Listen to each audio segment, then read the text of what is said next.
ராக்கி பண்டிகை இன்னைக்கு என் அக்கா வந்து எனக்காக ராக்கி கட்டுவா அப்படின்னு சொல்லிட்டு ரொம்ப சந்தோஷமாக இருக்கார் ராகவ். அதே மாதிரி ஆகாஷும் சந்தோஷமாக இருக்கார். 2 பேருமே சேர்ந்து நம்ம வந்து அஞ்சலியை வந்து அழகாக வந்து மேலேருந்து தூக்கிட்டு வந்துடுறாங்க கீழே. அந்த மாதிரி வந்து அழகாக வந்து என்ஜாய் பண்ணிகிட்ருக்காங்க. அக்காவை ரொம்ப பாராட்டுறாங்க. நீ தாக்கா எனக்கு அம்மா மாதிரி அப்படின்னு சொல்லிட்டு ராகவ் வந்து நெகிழ்ச்சி அடைகிறாரு. இதெல்லாம் பார்த்து அபி மற்றவங்க எல்லாருமே ரொம்ப சந்தோஷப்படுறாங்க.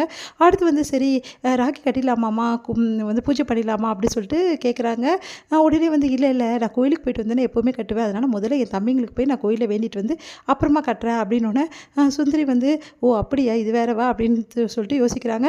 அடுத்து வந்து சரி ஓகே அப்படின்னு சொல்லிட்டு சரி நான் கோயிலுக்கு போயிட்டு வரேன் அப்படின்னோடனே அபி வந்து நானும் வரேன் உங்கள் கூட நம்ம 2 பேரும் போயிட்டு வரலாம் அப்படின்றாங்க. சரி ஓகேன்னு சொல்லிட்டு 2 பேரும் கிளம்புறாங்க. அபி பார்த்துட்டு ராகவ் சொல்கிறாரு ஜாக்கிரதையாக கூட்டிகிட்டு போ என் அக்காவை புரியுதா, என் அக்கா ரொம்ப பத்திரம் அப்படின்னு நம்மளாம் சொல்லி அனுப்புகிறாரு. என்ன இவர் இப்படி சொல்கிறாரு, உங்களை என்னை பார்த்துக்க தெரியாதா அப்படின்னு சொல்லிட்டு அபி கூட்டிகிட்டு வராங்க. 2 பேருமே வந்து கோயிலுக்கு போயிட்டுருக்காங்க. அப்போ வந்து வர வழியில் வந்து வண்டி வந்து ரிப்பேர் ஆகிடுது. அப்போ வந்து என்ன பண்ணுறாங்க, நம்ம அஞ்சலி வந்து இறங்குறாங்க. அபி வந்து வேணான்னு சொன்னாங்க.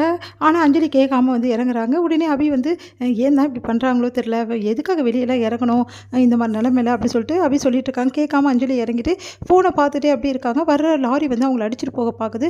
உடனே ஓடி வந்து நம்ம அபி வந்து காப்பாற்றிடுறாங்க. அவங்கள இழுத்து ஏன் இப்படி பண்ணுறீங்க நான் சொன்னேன்ல அப்படின்னோடனே இல்லை திடீர்னு கால் ஸ்லிப் ஆகிடுச்சு என்னால் ஒன்றுமே பண்ண முடியல அப்படின்றாங்க.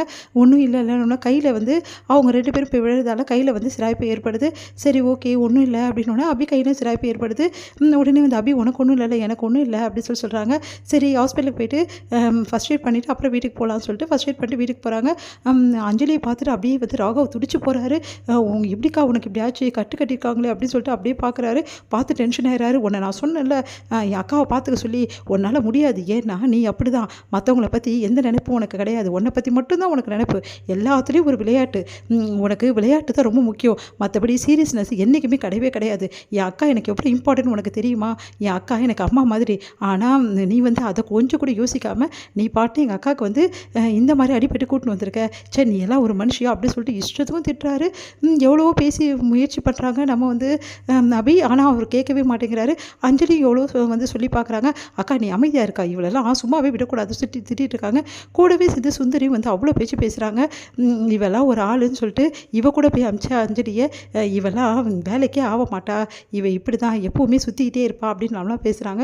அதெல்லாம் கேட்டு வந்து உடனே வந்து என்ன பண்ணுறாரு ராகவ் வந்து, அக்கா நீ எனக்கு எவ்வளோ இம்பார்ட்டன்ட் உனக்கு தெரியல, ஏங்கா இப்படி பண்ணுற அப்படி பேசிகிட்டே இருக்காரு. அப்போ வந்து கொஞ்சம் நிறுத்தியா ராகவ் அப்படின்றாங்க. அஞ்சலி ஏங்கா இப்படி சொல்கிற, இன்றைக்கி நான் உயிரோடு இருக்கேன்னா அது யார் காரணம் தெரியுமா, அபி தான் காரணம் அப்படின்னு அப்படியே அதிர்ச்சி அடைகிறாரு.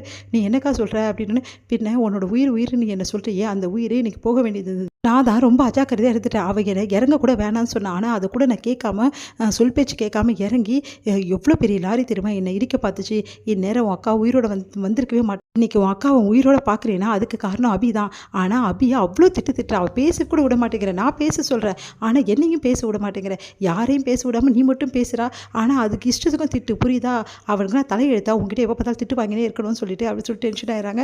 உடனே என்ன பண்ணுறதுன்னு தெரியாமல் அப்படியே அபியை பார்க்குறாரு. உனக்கு தெரியுமா எனக்கு மட்டும் அடிப்படல, அவளுக்கு தான் அடிபட்டிருக்கு அப்படின்னு, என்னோட ஆழமாக கையில் அவளுக்கு தான் குத்திருக்கு அப்படி சொல்லிட்டு காட்டுறாங்க.